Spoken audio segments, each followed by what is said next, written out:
জুবিন গাৰ্গৰ মৃত্যু কি? জুবিন গাৰ্গৰ মৃত্যু? জুবিন গাৰ্গৰ এক দুৰ্ঘটনাত মৃত্যু। ছিংগাপুৰত সাগৰত স্কুবা ডাইভিং কৰোঁতে দুৰ্ঘটনাত পতিত হয় জুবিন গাৰ্গ আৰু তেওঁৰ মৃত্যু হয়। সময় বাগৰিল, দিন বাগৰিল, মাহ হ'ল। নহয়, জুবিন গাৰ্গক হত্যা কৰা হৈছে। এয়া দুৰ্ঘটনা নহয়, এয়া হত্যাকাণ্ড। 2017 চনৰ পৰাই ষড়যন্ত্ৰ কৰা হৈছিল আৰু 2025ত হত্যা। জুবিন গাৰ্গৰ হত্যাহে হৈছিল। এই পৰিকল্পনা 8 বছৰ পূৰ্বৰ পৰাই চলি আছিল। জুবিন গাৰ্গৰ হত্যা হৈছিল। মই প্ৰথম দিনাই কৈছিলোঁ, আজি সদনতো কৈছোঁ। ৰ'ব, এয়া আপুনি মই কোৱা কথা নহয়, এয়া স্বয়ং মুখ্যমন্ত্ৰীয়ে কোৱা কথা। প্ৰিয় দৰ্শক, আমি বহুতেই হয়তো নাজানো বা আমি মন নিদিওঁ বা এক কথাত ক'বলৈ গ'লে ইচ্ছাও নকৰোঁ যে বিধানসভাৰ অধিৱেশনৰ মজিয়াত কি হয়, কি আলোচনা হয়, কিয় হয় আৰু কোনে কোনে অংশ লয়। কিন্তু আমি সকলোৱে সাম্প্ৰতিক কালত এই বিষয়ে কথাবোৰ জনা অতি প্ৰয়োজন। কাৰণ আমি ভালকৈ জানিলেহে পৰৱৰ্তী সময়ত এখন সুস্থ সবল চৰকাৰ গঠনত আগভাগ ল'ব পাৰিম। আজি আমি আলোচনা কৰিম যে অসমৰ মুখ্যমন্ত্ৰীয়ে কিয় এনেকৈ ক'লে যে 2017 চনৰ পৰাই জুবিন দাক প্ৰাণে মৰাৰ বাবে ষড়যন্ত্ৰ চলিছে। প্ৰকৃততে দোষী কোন? কোনে কিয় জুবিন দাক হত্যাৰ ষড়যন্ত্ৰ কৰিলে? 25 নৱেম্বৰ 2025 চন অসম বিধানসভাৰ শীতকালীন অধিৱেশনৰ প্ৰথম দিন আৰু বিধানসভাত আলোচনাৰ বিষয় হৈছে আমাৰ প্ৰাণৰো প্ৰাণ জুবিন গাৰ্গ অৰ্থাৎ জুবিন দা। ইতিহাসত এটা বিৰল ঘটনা। জুবিন দাও কেতিয়াবা বিধানসভাৰ বিষয় হৈ পৰিব, এয়া সাধাৰণ মানুহৰ কল্পনাৰ বাহিৰত। জুবিন দা থকাহেঁতেন ক'লেহেঁতেন, অসম বিধানসভালৈ মই কোনোদিনেই যোৱা নাছিলোঁ। মন্ত্ৰী বিধায়ক হোৱাৰ সপোনো নাছিল মোৰ। পলিটিক্স মই সদায় বেয়া পাইছিলোঁ। মন্ত্ৰী MLA সুযোগ পালে সমালোচনা কৰিছিলোঁ। এতিয়া আজি ময়েই পলিটিক্স নকৰিবা বন্ধু বুলি সকিয়নি দিয়া মানুহজনেই মৃত্যুৰ পাছত ৰাজনীতিৰ এক ইচ্ছু হৈ পৰিছোঁ। মই জানিছিলোঁ ৰাজনীতি বৰ লেতেৰা।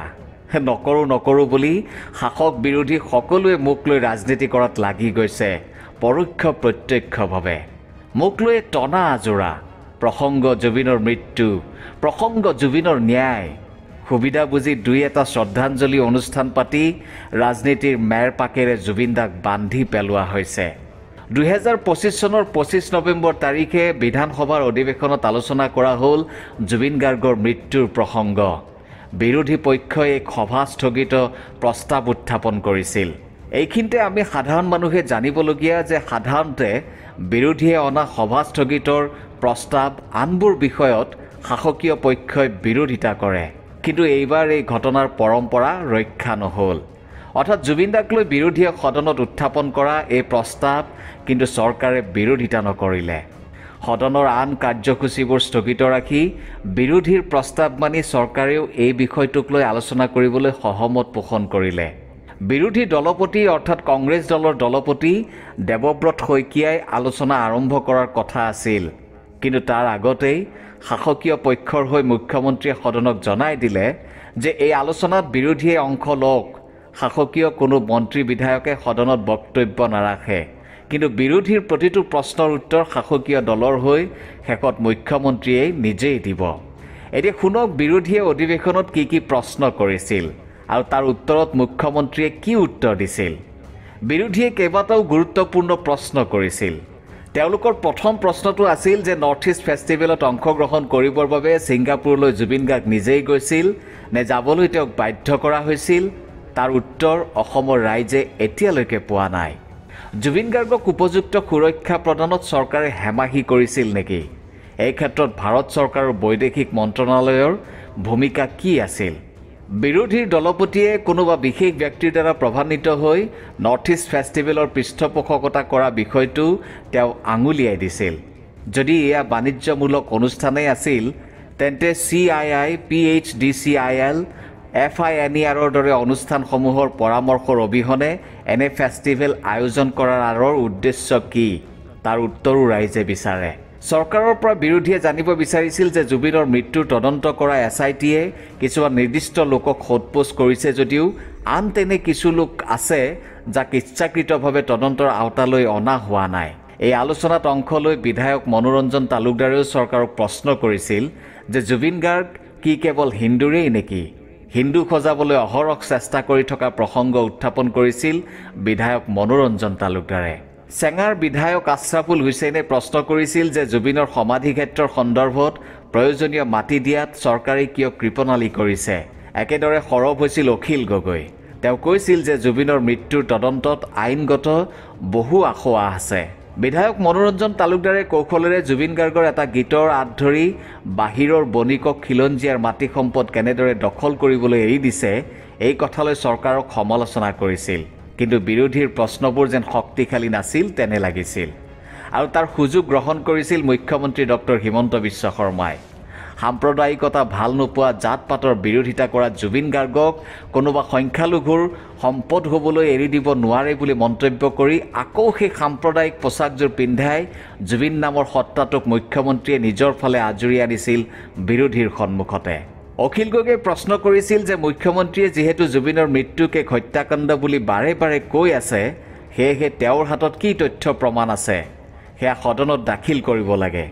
লগতে অখিল গগৈ কৈছিল যে জুবিন গাৰ্গৰ মৃত্যু হ'ল ছিংগাপুৰত, কিন্তু তদন্ত হৈছে দিছপুৰত। এনে তদন্ত মূল্যহীন আৰু বিপথে পৰিচালিত হৈছে। আমি সকলোৱে জানো যে কেন্দ্ৰীয় ৰাজ্যিক মন্ত্ৰী পবিত্ৰ মাৰ্ঘেৰিটা জুবিন গাৰ্গৰ একালৰ সতীৰ্থ, যিয়ে প্ৰায় 25 বছৰ কাল জুবিন গাৰ্গৰ মেনেজাৰ হিচাপে কাম কৰিছিল। কিয় তেওঁক জেৰা কৰা হোৱা নাই এই বুলি প্ৰশ্ন উত্থাপন কৰিছিল বিৰোধীয়ে। অসুস্থতাৰ কথা জানিও মুখ্যমন্ত্ৰী বা চৰকাৰে জুবিনক ছিংগাপুৰলৈ যোৱাত কিয় বাধা দিয়া নাছিল? এইদৰে প্ৰশ্নৰ ওপৰত প্ৰশ্ন কৰি অখিল গগৈয়ে অস্থিৰ কৰি তুলিছিল সদনৰ মজিয়া। ইয়াৰ উত্তৰত মুখ্যমন্ত্ৰীয়ে কৈছিল কি শুনক। তেওঁ অখিল গগৈক কৈছিল, জুবিনৰ অসুস্থতাৰ কথা আপুনিও জানিছিল, আপুনি কিয় বাধা দিয়া নাছিল? তদন্তৰ বাবে বিহু কমিটিবোৰক মতাক লৈ বিৰোধীয়ে অসন্তুষ্টি ব্যক্ত কৰিছিল। তাৰ উত্তৰত মুখ্যমন্ত্ৰী ডক্টৰ শৰ্মাই জুবিনৰ মৃত্যুৰ পাছৰ ঘটনাক্ৰমৰ কথা উল্লেখ কৰি কেনেদৰে ছিংগাপুৰস্থ ভাৰতৰ উচ্চায়ুক্তৰ সৈতে যোগাযোগ চলিছিল, তদন্ত কি পৰ্যায়ত আছে আদি তথ্যবোৰ সদনত দাঙি ধৰিছিল। ইয়াত আটাইতকৈ ডাঙৰ কথাটো আছিল জুবিনক হত্যা কৰা হৈছিল বুলি মুখ্যমন্ত্ৰীয়ে দিয়া আনুষ্ঠানিক বক্তব্য। মুখ্যমন্ত্ৰীৰ মতে ভাৰতীয় ন্যায় সংহিতাৰ 3টা ধাৰাত প্ৰথম এই গোচৰ ৰুজু হৈছিল। BNSৰ 160, 105 আৰু 106ৰ অধীনত ৰুজু হোৱা গোচৰটোত আৰক্ষীয়ে প্ৰাথমিক অনুসন্ধানৰ অন্তত আন এটা ধাৰা সংযোগ কৰিবলৈ আদালতত আবেদন জনাইছিল। সেই ধাৰাটো আছিল বৰ্তমানৰ BNSৰ 103 নং ধাৰা, যিটো পূৰ্বতে ভাৰতীয় দণ্ডবিধি আইনৰ 302 নম্বৰ ধাৰা আছিল। এই ধাৰা কোনো হত্যাকাণ্ড সংঘটিত হ'লে সংযোজিত কৰা হয়। এই যুক্তিতেই হেনো মুখ্যমন্ত্ৰীয়ে জুবিনৰ মৃত্যুক হত্যাকাণ্ড আখ্যা দিছিল। মুখ্যমন্ত্ৰীয়ে ইতিমধ্যে জনাইছিল যে 8 ডিচেম্বৰ 2025ত অভিযোগনামা দাখিল কৰিব। মুখ্যমন্ত্ৰীয়ে এই কথাও কৈছিল যে সেই অভিযোগনামা দাখিলৰ পিছত অসমৰ মানুহ আচৰিত হ'ব। সেয়েহে প্ৰশ্ন উঠিছিল, অভিযোগনামা দাখিল নকৰাকৈ মুখ্যমন্ত্ৰীয়ে কেনেকৈ তাত কি আছে গম পালে? মুখ্যমন্ত্ৰীয়ে ক'লে, চাৰ্জশ্বীট দাখিলৰ দিনা অসমৰ মানুহে জুবিনৰ হত্যাৰ কাৰণ গম পাব। সেই মটিভ গম পাই কোনেওতো নাহাহে, সকলোৱে দুখেই পাব। যথেষ্ট দীৰ্ঘ সময় ধৰি বিৰোধীৰ প্ৰশ্নবোৰৰ উত্তৰ দিছিল মুখ্যমন্ত্ৰীয়ে। তেওঁ আৰু জনাইছিল যে এতিয়ালৈকে 252 জন লোকৰ সাক্ষ্য গ্ৰহণ, 7 জন ব্যক্তিক গ্ৰেপ্তাৰ কৰা হৈছে। এই গ্ৰেপ্তাৰ কৰা লোকসকলে 103 BNS ধাৰাৰ সংযোজন নকৰা হ'লে কেতিয়াবাই জামিন পালেহেঁতেন। মুখ্যমন্ত্ৰীয়ে নকওঁ বুলিও কৈ দিলে যে জুবিনক হত্যা কৰা হৈছে ধনৰ বাবে। মুখ্যমন্ত্ৰীৰ ইমানখিনি কথাৰ পৰা এতিয়ালৈকে জানিব পৰা গৈছে যে জুবিন গাৰ্গ প্ৰকৃততে এক ষড়যন্ত্ৰৰ বলি হৈছিল। মুখ্যমন্ত্ৰীয়ে এক প্ৰকাৰ জুবিন গাৰ্গৰ মৃত্যুকেন্দ্ৰিক গোচৰৰ আঁৰ কাপোৰখন গুচাই দিলে অসম বিধানসভাৰ মজিয়াত। অখিল গগৈয়ে কৈছিল যে জুবিন গাৰ্গে পলিটিক্স নকৰিব বন্ধু গীতটো মুখ্যমন্ত্ৰী আৰু পূৰ্বৰ মুখ্যমন্ত্ৰী তথা বৰ্তমানৰ কেন্দ্ৰীয় মন্ত্ৰী সৰ্বানন্দ সোণোৱালৰ বাবে লিখিছিল আৰু গাইছিল। তাৰ উত্তৰত মুখ্যমন্ত্ৰীয়ে কৈছিল যে জুবিন গাৰ্গে এই গীতটো অখিল গগৈৰ বাবেহে গাইছিল। বটলা পাৰ্টি বুলি জুবিনে কাক আখ্যা দিছিল বুলি সদনতে উঠা প্ৰশ্নত মুখ্যমন্ত্ৰীৰ মন্তব্য আছিল, লুৰিণজ্যোতি গগৈৰ পাৰ্টিৰ বাবে হেনো এই অলংকাৰ আছিল জুবিন গাৰ্গৰ। এনেদৰে পলিটিক্স নকৰিবা বুলি কোৱা মানুহজনক লৈ পলিটিক্স চলি গৈছিল বিধানসভাৰ পবিত্ৰ সদনত। জুবিন গাৰ্গৰ মৃত্যু এটা বিষয় হৈ পৰিছিল সদনৰ মজিয়াত। এই আলোচনাত স্থান পাইছিল জুবিন গাৰ্গক ভাৰত ৰত্ন দিব লাগে। বিৰোধীৰ লগতে মুখ্যমন্ত্ৰীয়েও এই কথা মানি লৈছিল। মুখ্যমন্ত্ৰীৰ মতে জুবিন গাৰ্গৰ উপাৰ্জনৰ উৎস আছিল বিহু ফাংচনবোৰ। বিহু কমিটিবোৰক কিয় তদন্তত মতা হৈছে তাৰ যুক্তি দিবলৈ গৈ মুখ্যমন্ত্ৰীয়ে কৈছিল, জুবিনক ধনৰ বাবে হত্যা কৰা হৈছিল। বিহু কমিটিবোৰক SITৰ আওতালৈ অনা বাবে বহু তথ্য ওলাইছে। চাংচাৰী বিহু কমিটিৰ কথা তেওঁ বিশেষভাৱে ক'বলৈ গৈও ৰৈ গৈছিল এতিয়া মুখ্যমন্ত্ৰীৰ বক্তব্যৰ স্পষ্ট ইংগিত আছিল জুবিন হত্যাৰ মূল কালপ্ৰিট তেওঁৰ কাষতে থকা মানুহখিনি সিদ্ধাৰ্থ শৰ্মাৰ শাস্তি আমি বিচাৰো নে নাই মুখ্যমন্ত্ৰীয়ে আনকি এইদৰে বিৰোধীক প্ৰশ্ন কৰিছিল মৃত্যুৰ তদন্তৰ সমান্তৰালভাৱে জুবিনৰ প্ৰতি অন্যায় কৰা প্ৰতিজন লোকৰ বিচাৰ হ'ব বুলি কৈ মুখ্যমন্ত্ৰীয়ে ঘোষণা কৰিছিল অসম বিধানসভাত যে এই গোচৰৰ অভিযোগনামা দাখিলৰ পাছতেই সেইবোৰ কথা তদন্ত কৰিব তদন্তকাৰী গোটে এতিয়া এয়া সৰু বিষয় হৈ থকা নাই বিৰোধী বিধায়ক অখিল গগৈয়ে মন্তব্য কৰিছিল যে মুখ্যমন্ত্ৰীয়ে টানি আজৰি ২৬লৈকে জুবিনৰ ইছ্যুটো জীয়াই ৰাখিব খুজিছে নিজৰ পক্ষত মুখ্যমন্ত্ৰীৰো প্ৰতি অভিযোগ বিৰোধীৰ প্ৰতি আছিল বিজেপিক হৰুৱাবৰ বাবে জুবিনৰ ইছ্যুটো যদি জীয়াই ৰাখিব খুজিছে কথাটো তেন্তে বেলেগ ছিংগাপুৰৰ পৰা অহা চিঠিত মুখ্যমন্ত্ৰীয়ে প্লিজ স্পীক বুলি লিখি ৰাজ্যৰ মুখ্য সচিবলৈ প্ৰেৰণ কৰিছিল